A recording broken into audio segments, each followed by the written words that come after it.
Welcome to our channel Geeta in Daily Life through beauty of Jnaneshwari similes. And today's simile which we are going to see is the mirage. Let us first see Geeta Adhyaya 2 Shloka number 14. Matra sparshastu kaunteya शीतोष्ण सुख दुःखदः मात्रा स्पर्शास्तु कौन्तेय शीतोष्ण सुखदुःखदः आगमापायिनो नित्यः तानि स्थितिक्षस्व Bharat. Meaning of this shloka is, Hey Kunti's son, or Kaunteya, that is Arjuna, the contact of sense organs with the sense objects creates either happiness or sorrow. But these experiences are as temporary and ever changing as the cold and warm weather.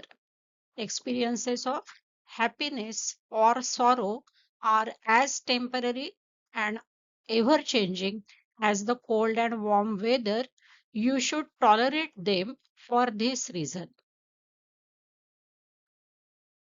In the next shloka, further says, Yam hina vyathyanyete purusham purusharshabha sama dukkha sukham dhiram somrutatvam kalpate.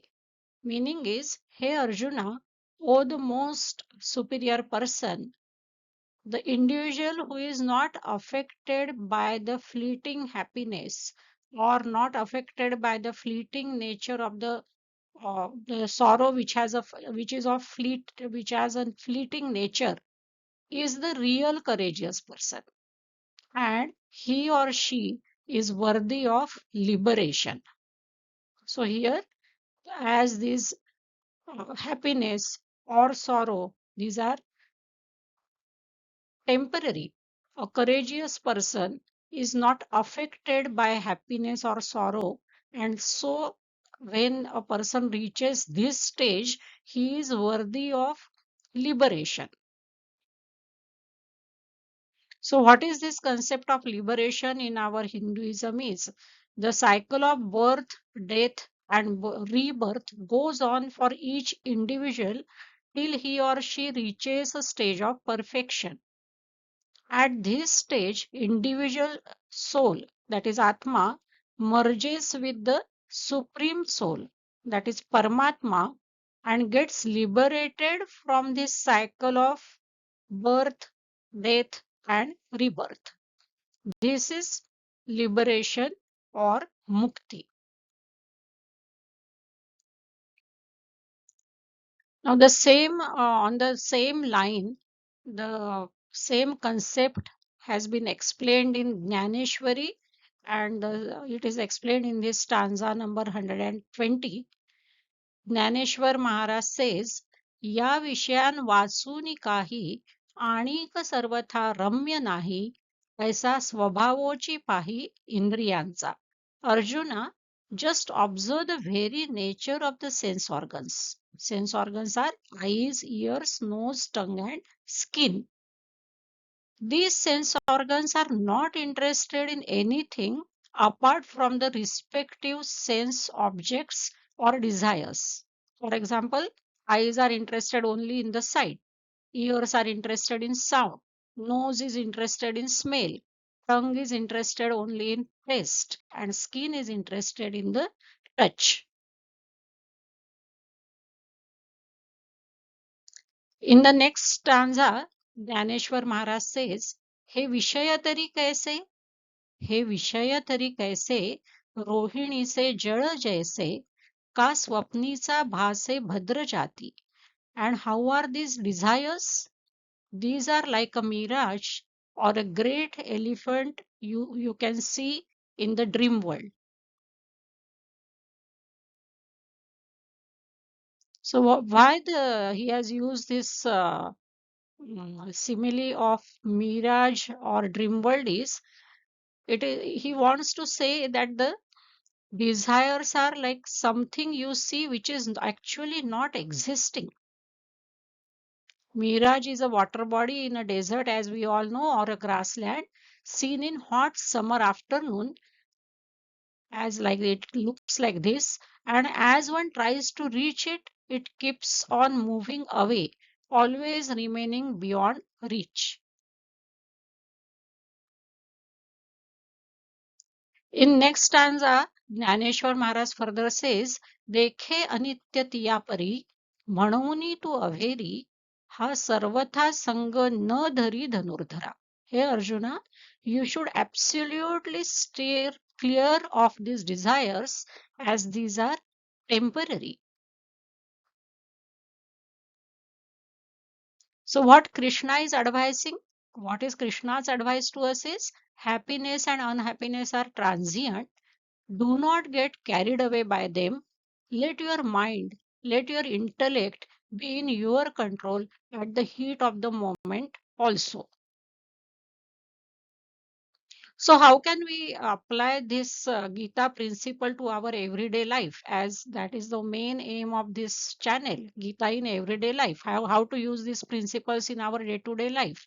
So, let us see one example. Getting a promotion at workplace is my desire. If promoted, I will be happy. If not promoted, I will be unhappy. Nothing wrong about it. Being happy or unhappy, nothing wrong about it. But if I am overwhelmed by happiness or unhappiness, what happens? If I am too happy, I forget about the colleague who couldn't get the promotion and I am insensitive to his or her pain. That is wrong. If I am too unhappy, I am so angry and I create an embarrassing scene at the workplace which I repent later. Another common example, let us see. I want my child to excel in examination. This is my desire. He or she gets the expected marks. I am happy. But in the heat of the moment, I flaunt his marks in front of a mother whose child has not done so well. So that is later on, I feel bad about it. But in the heat of the moment, I do behave like this. On the other hand, if he or she gets less marks, I react hurting my child in the heat of the moment with the harsh comments.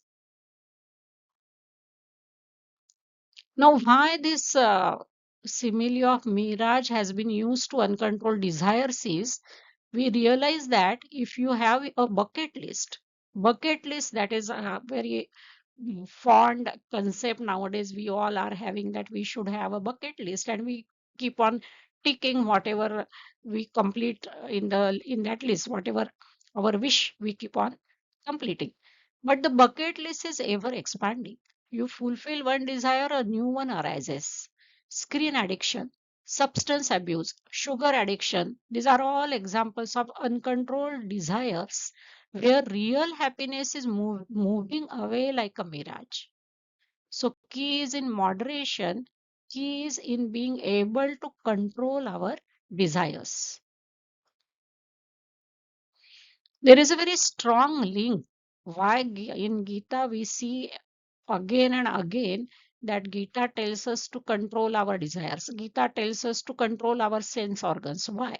Because it is all linked. How is the link? If when we have control over our sense organs, for example, by fasting. So many times now the younger generation finds the this fasting for religious reasons as not that acceptable, not acceptable to them.